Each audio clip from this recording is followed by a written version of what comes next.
여러분 지난 한 주간 동안 말씀을 통해서 은혜 받으시고 살았는지 모르겠습니다. 우리는 늘 말씀과 함께 사는 하루하루의 삶이 되어야 될 줄로 믿습니다. 하나님께서 이제 세상 사람들이 죄질 생각만 하고 그러므로 인해 가지고 세상에 악이 충만하고, 그래서 하나님께서 다시 재창조하시기로 마음을 먹으시고 홍수로 심판을 하시고, 그러나 노아의 가족을 구원하셨죠.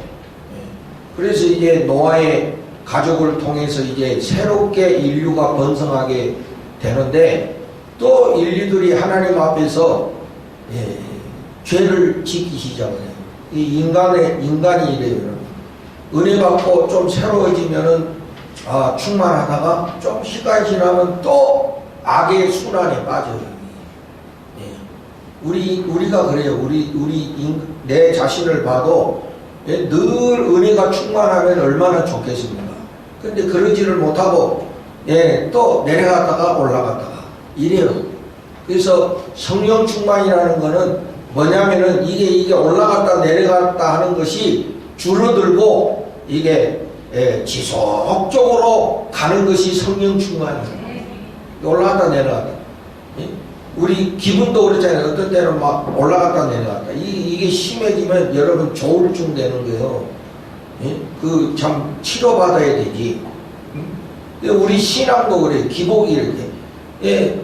은혜 받을 때는 내가 평생토록 믿음으로 살 것 같다가 조금 또 현실에 부딪히면 또 다운이 돼가지고 하나님 앞에 불순종하고 이게 올라갔다 내려. 그게 인간의 연약함이 그런 거예요. 실망하지 말고, 그렇다고 해서 실망하지 말고 포기하지 말고 우리가 그래도 믿음의 끈을 놓지 않고 계속 가야 합니다. 그리고 하나님 앞에 늘 성령 충만을 구하면서 이렇게 가야 된다.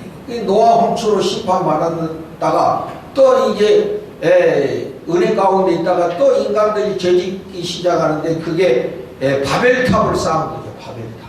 신할 평지에 바벨탑을 쌓았어요. 그래서 우리가 한번 높이 올라가 보자. 그래서 그것이 하나님 앞에 도전하는 그런 이 모습이 됐다. 그래서 그게 이제 인류의 문명이라는 이름으로, 하나님 없이도 우리가 할 수 있다. 한번 높이 쌓아보자 해가지고 탑을 쌓기를 시작했다. 하나님이 가만히 보니까 우스우신 거예요. 여러분 분명히 기억하실 거는, 하나님은 하나님이시고 인간은 인간일 뿐입니다. 인간이 하나님이 될 수가 없는 것이거든요. 그런데 이게 착각에 빠져. 모든 게 잘 되고 모든 것이 내 마음대로 되면은 자기가 마치 하나님이 된 것처럼 착각에 빠지는 거예요. 그것을 우리가 바벨탑의 교훈이에요. 그게 교만의 탑을 쌓는 거지. 그래가지고 하나님이 해야 될 일을 자기들이 할 수 있는 것처럼 이렇게. 인간의 생명을 하나님이 주시는 건데 인간이 만들어내려고 하는 이런 데까지 갑니다. 그게 바로 바벨탑을 쌓는 거예요. 그래서 하나님이 그 민족들을 흩으시고 언어를 서로 혼잡하게 하셨다. 그래서 여러분 바벨이라는 뜻이 혼란이라는 뜻이에요. 바벨이라는 것이 혼란스럽다, 혼잡스럽다 이런 거예요. 그래서 인류가 다 흩어지고 언어를 다 흩어지게 만드셨다. 그리고 하나님이 하신 위대한 일이 있는데, 한 사람을 택하시고 한 사람을 통해서 한 민족을 이루어 가시는 거예요. 그게 이제 창세기 12장에서부터 보면 아브라함의 역사가 나오는 거예요. 우리가 창세기 1장부터 11장까지는 인류 보편의 이야기가 나오죠. 어떤 민족에 대한 역사가 아니야. 이거는 모든 인류에게 공통되는 그런 역사죠. 그런데 12장부터는 한 민족을 향해서 갑니다. 그 한 민족이 누구를 통해서 이루어집니까? 아브라함이라고 하는 사람을 통해서 시작이 되는 거예요. 그래서 하나님이 갈대아 우르에서 살고 있던 이 아브라함의 가족, 이들이 지도에 보면 갈대아 우르는 저 밑에요. 오늘날로 말하면 중동, 뭐 여기가 이란, 이라크 정도 되나? 우리 장모님 이란, 이라크 정도 되죠? 거기에서 이 위에 하란이라는 곳으로 이사를 왔어요. 하란이라는 곳으로. 근데 이때 하나님이 이제 아브라함을 부르시는 거예요. 하나님이 아브라함을 부르셨어. 그리고 뭐라고 하시냐면은 여러분 1절에 봅시다. 하나님이 뭐라고 명령하십니까?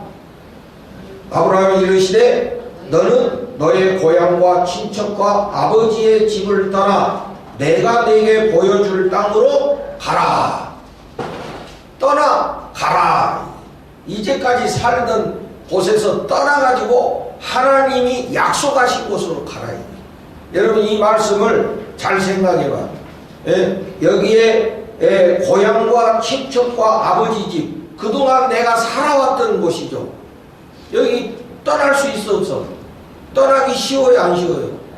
어렵지. 이게 내가 그동안 살아왔던 삶의 터전을 떠난다는 것이 이게 어려운 거예요. 이게 어려운 게 아니라 굉장히 이거 심각한 일이에요.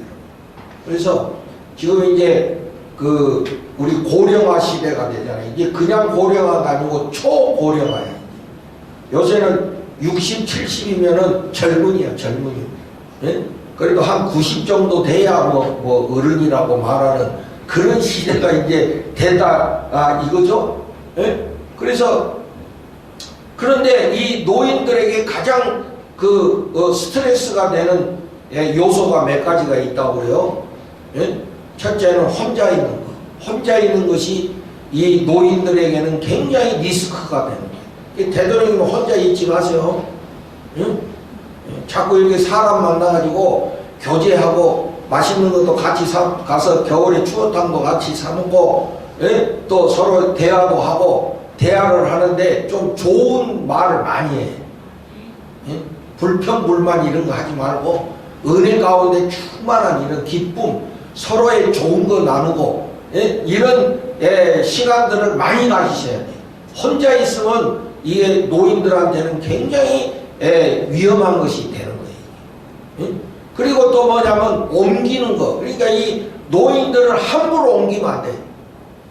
그러니까 자식들이 몰라가지고 이제 부모님이 약해졌다고 해가지고 함부로 그냥 집으로 옮겨가지고 요양원으로 바로 그냥 갖다 모시고 말이지. 뭐 이런 식으로 하는데 이게 엄청난 스트레스가 된다는 거예요. 그냥 노인들은 살던 곳에서 그냥 살기를 원하는 거예요. 그런데 이거를 편리하다고 해가지고 확 옮겨놓으면은 보통 스트레스가 아니라는 거예요. 제가 그래 가만히 보니까 옛날에 우리 고모님도 그랬어. 이제 성락원 새로 짓고 말이요. 이렇게 새 건물로 옮기는데 그 젊은 원장이 빨리 옮기라고 그 짐 다 버리고 옮기라고 말이지. 그래 나한테 맨날 전화 와가지고 이거 버리라는데 이거 어떻게 하냐고 그래서 내가 그래서 많이 갖고 왔어. 옛날 6.25 때 괴짝도 지금도 있어 우리 집에.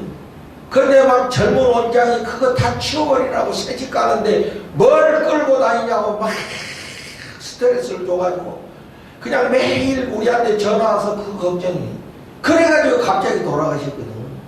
근데 그 다음부터 성락원 근처를 안 가요. 내가.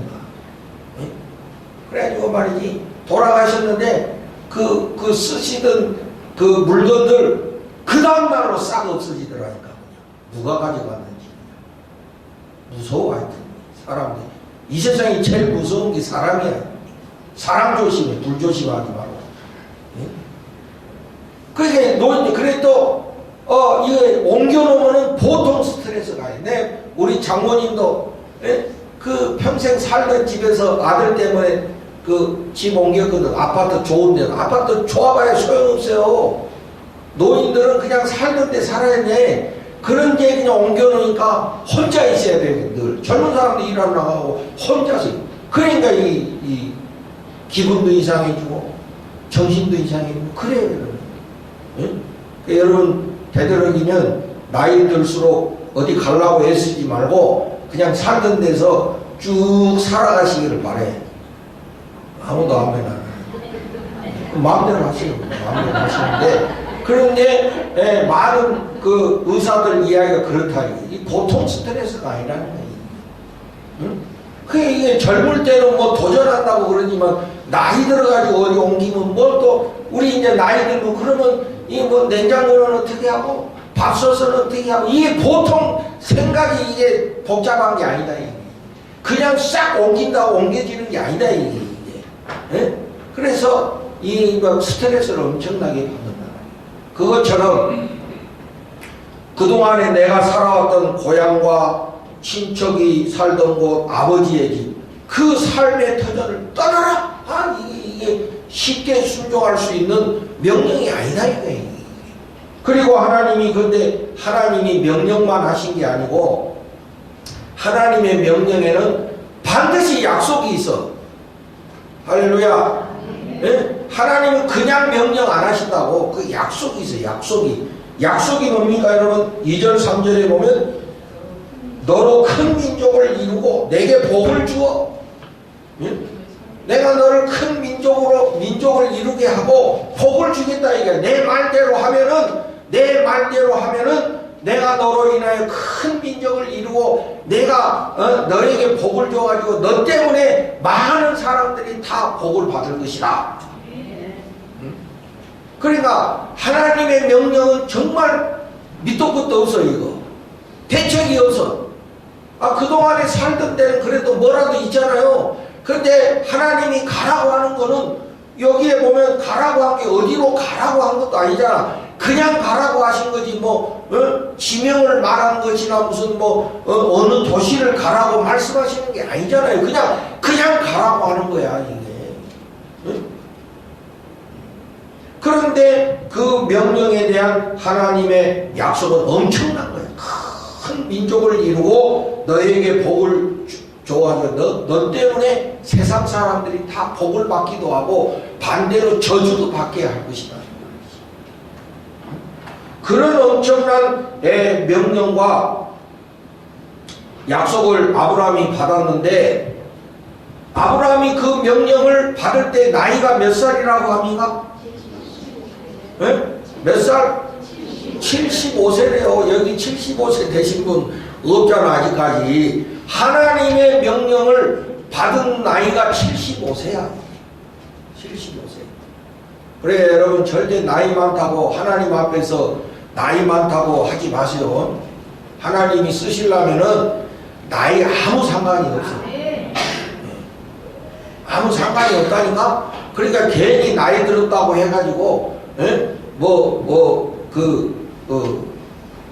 여유있게 생각하지 마시고 내가 죽는 날까지 하나님께 쓰임받기를 원하는 여러분들이 되시기를 바라요.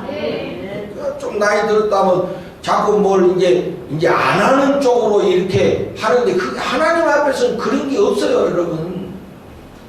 하나님 앞에서는 그런 거 없다니까.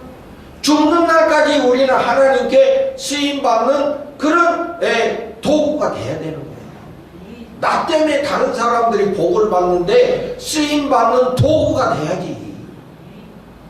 나이 상관없어, 하나님 앞에서는. 이 현실에서나 나이 들면 물러나라고 그러지, 하나님 앞에서는 그런 거 없다 이거예요. 여러분 또 이 현실 세계에서는 여러분 또 안 물러나면 어떻게 하겠어? 젊은 사람 막 올라오는데 안 물러나고 있으면 어떻게 하겠어? 그러니까 이 현실은 질서 있게 돌아가야 되니까 그렇게 하는 거지만, 이 믿음의 세계는 그렇지 않다 이거예요. 그 75세에 이 아브라함이 하나님의 명령을 받고 어떻게 했죠? 아닙니다 이랬습니까? 어떻게 했습니까? 그대로 순종하고 모든 가족들과 이끌고 순종을 했다. 순종을 했다. 그래서 하나님이 아브라함을 이쁘게 보신 거예요. 아브라함이 인품이 좋고 아브라함이 무슨 훌륭해서가 아니라 하나님이 명령하니까 그대로 순종한 것을 하나님이 이쁘게 보시고 그에게 놀라운 복을 주신 줄로 믿습니다. 그래가지고 이 아브라함이 이제 가나안 지금의 그 팔레스틴 땅인데 거기에 이르러가지고 뭐 했다고 그랬죠 여러분? 7절에 보면 다 같이 제단을 쌓았다. 오늘 말로 하면 하나님께 예배의 단을 쌓았다 이 말.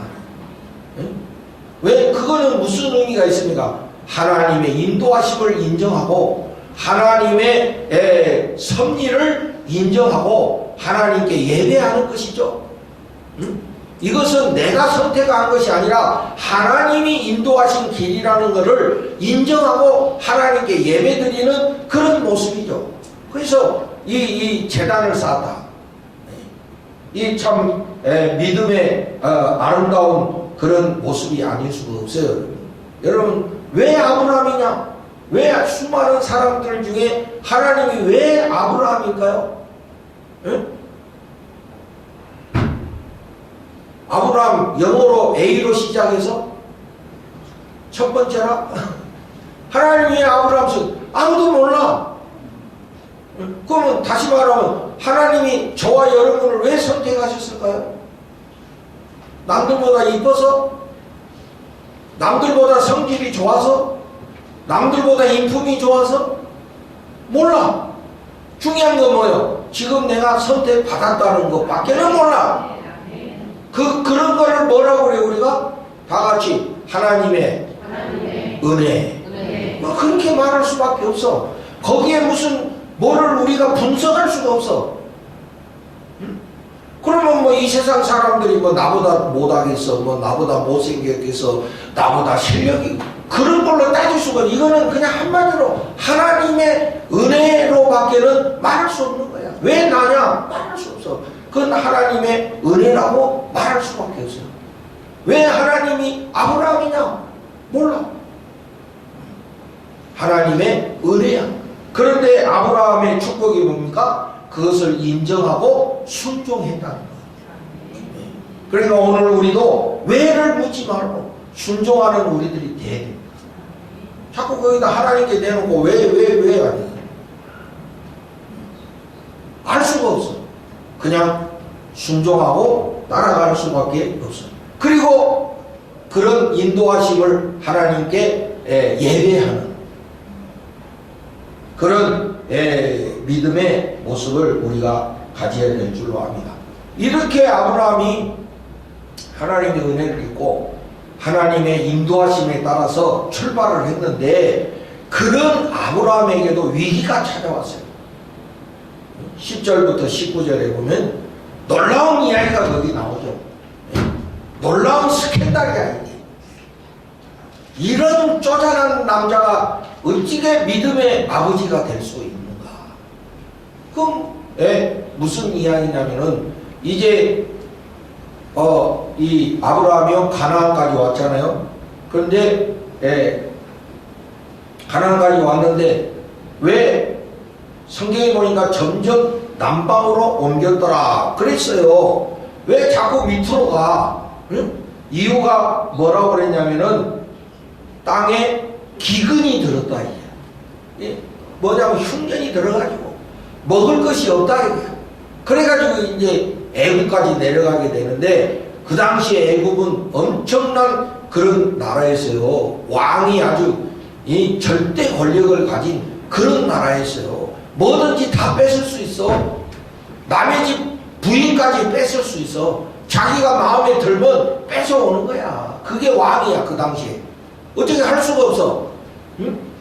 그런데 그런 거를 아브라함이 알고 자기 부인한테 당신이 너무 이뻐가지고 좀 아브라함이 또 팔불출 같은 그런 것도 있는 것 같아. 자기 부인이 그렇게 이뻐가지고 분명히 애굽에 내려가면은 그런 일이 생길지 모른다. 그러면 당신 때문에 내가 죽을 수 있다 이거야. 응? 그리고 당신을 뺏어갈 수 있으니까 내 아내라고 하지 말고 내 누이 동생이라고. 근데 사실 따지고 보면 친척으로 보면 누이 동생 맞기는 맞아요. 친동생은 아닌데 그 당시에는 다 친척 간에 결혼했으니까 예. 근데 뭐 그렇다 할지라도 자기 부인이잖아. 자기 부인인데 예, 사람들한테는 자기 누이 동생이라 이렇게 예, 말을 해서 자기의 그 생명을 보존하기 위해서 이런 남자하고 참 쪼잔한 남자라고. 어떻게 자기 살자고 아내를 이용해 먹냐. 응? 그냥 가서 땅 파고 빌어먹는 게 낫지. 어떻게 지 하나 살라고 자기 아내를 이용하냐 이거야. 그런데 아브라함이 그렇게 했다 이거야. 그 참 보면 이해가 안 가지. 어떻게 그런 믿음의 사람이 어떻게 그런 행동을 하지? 응? 이런 참 그 모습을 우리가 발견하는데 오늘도 보면은 우리 믿음의 사람 보면 저분 참 믿음이 좋은 것 같은데 인간적으로 왜 저러지? 이런 부분들이 있잖아요. 응?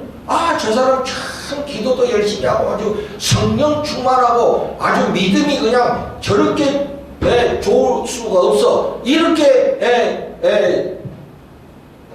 보는 사람이 인간적으로는 아주 비겁하게 행동을 하고 아주 비열하게 행동을 볼 때 우리가 상처받죠. 왜 저래? 응? 그런 경우들이. 응? 그래서 그런데 상처받아가지고 교회 안 나오는 사람도 있고 뭐 이런 사람들이 있는데 여러분 그걸 이상하게 보지 마세요. 바로 그게 인간의 모습이라는 거예요. 응? 그래서 하나님이 은혜로 구원하시는 거야.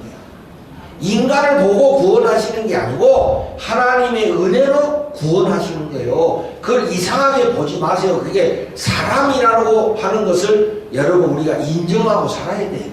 왜 그럴까? 인간은 무슨 행동도 할 수 있는 게 인간이에요.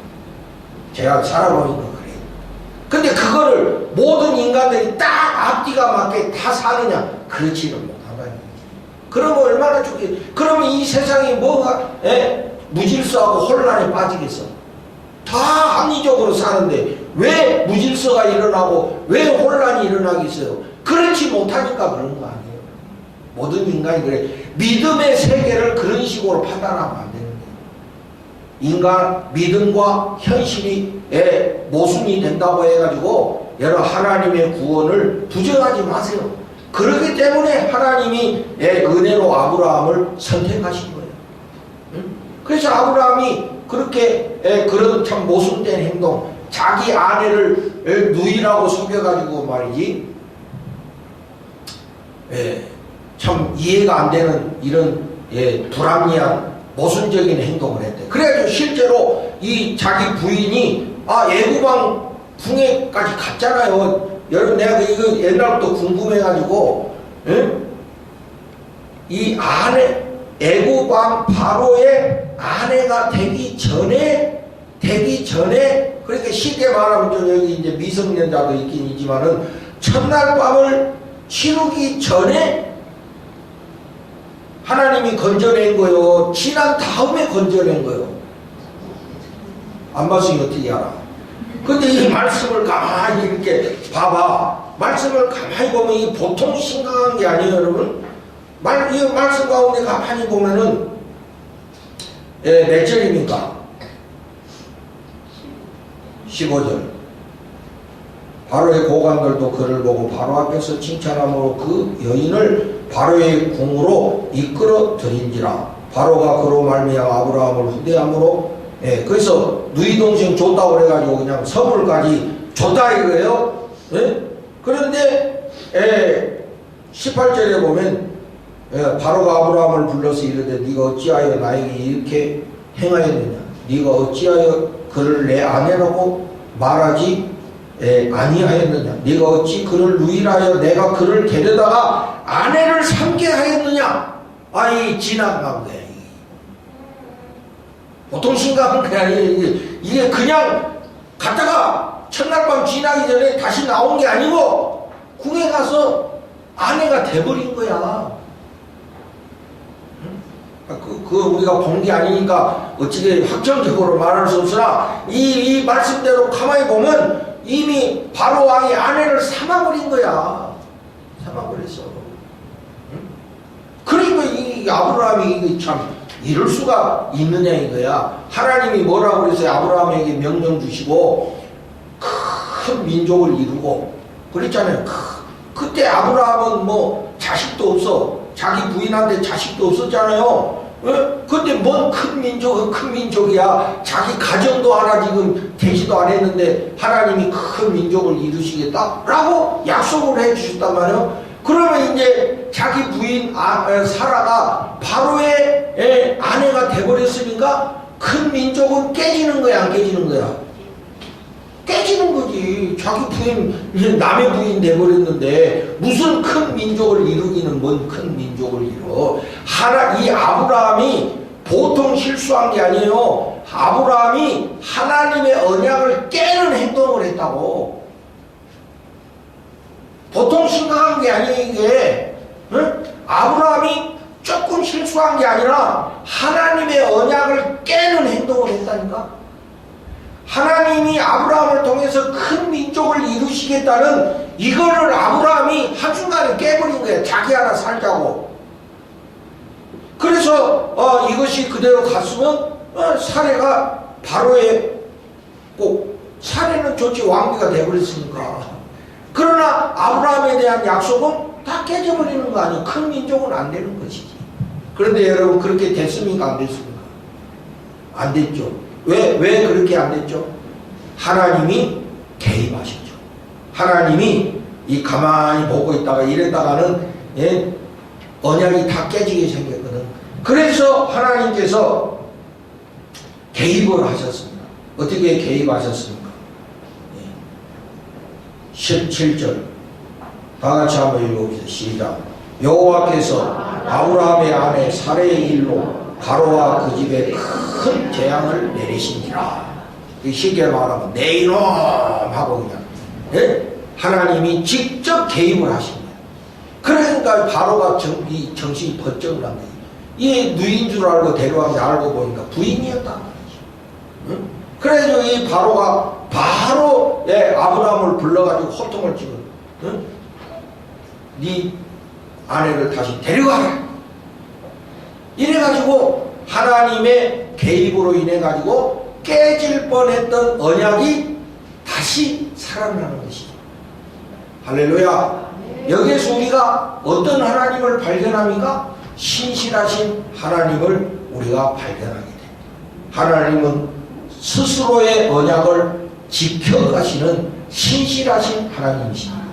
인간들은 실수로 인해 가지고 불신앙으로 인해 가지고 그 언약을 깨트리는 행동을 서슴없이 해버린다고. 할 뻔한 게 아니고 해버린다니까.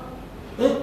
그런데 하나님이 개입하셔가지고 그 언약이 다시 이루어지도록 하시는 신실하신 하나님이신 것을 오늘 이 말씀을 통해서 우리가 깨닫게 되는 거야. 그러니까 아브라함이 아브라함 되는 것이지 하나님의 은혜가 아니고서는 아브라함이 아브라함 될 수가 없는 거야. 오늘 우리도 마찬가지야. 하나님이 여러분을 하나님의 백성으로 삼아주셨죠. 그런데 우리가 살아오면서 몇 번이고 그 약속을 깨트리는 행동들을 수없이 했다 이거야. 그대로 놔뒀으면 우리는 이미 하나님의 백성에서 끊어지고 죄의 자식이 될 수 있었던 순간들이 여러 번 있었다 이게 우리 인생 속에. 안 그렇습니까? 생각해도 나도 그냥 등골이 오싹할 정도로 내가 왜 이게 하나님 앞에서 이런 짓을 했지 할 정도로 그런 엄청난 실수를 했음에도 불구하고 하나님은 우리를 버리지 아니하시고 한 번 하신 약속을 계속 지켜가시기 때문에 오늘 저와 여러분이 이곳에 있는 줄로 믿습니다. 신실하신 하나님, 언약을 지켜가시는 하나님, 하나님이 아브라함에게 명령하시고 약속하신 것을 어기신 적이 한 번도 없어. 아브라함이 어기는 행동을 했지 하나님은 어기시지 않은. 아브라함이 어길 때마다 하나님이 직접 개입하시는 그 언약이 이어가도록 하실지 아브라함이 한 게 아니에요. 우리 하나님은 신실하신 하나님이십니다. 믿습니까? 오늘도 그 신실하신 하나님을 우리가 믿기 때문에 우리의 인생이 유지가 되는 거야. 우리의 신앙생활이 유지가 되는 거라. 우리 교회가 유지가 되는 거라. 우리가 잘해서가 아니고 하나님의 신실하심이 있기 때문에 오늘 우리의 이 줄이 살아있는 겁니다. 우리가 그 깨트리는 행동을 한두 번 한 게 아니야. 할 번 한 게 아니라 해버렸어. 해버렸다고. 그런데 하나님은 그럴 때마다 하나님이 개입하셔서 그 언약을 다시 살려주시고 회복시켜주시고 이끌어주시고 인도해 주셨다 하는 것입니다. 신실하신 하나님을 오늘 우리 함께 찬양하는 저와 여러분이 되기를 간절히 소망합니다.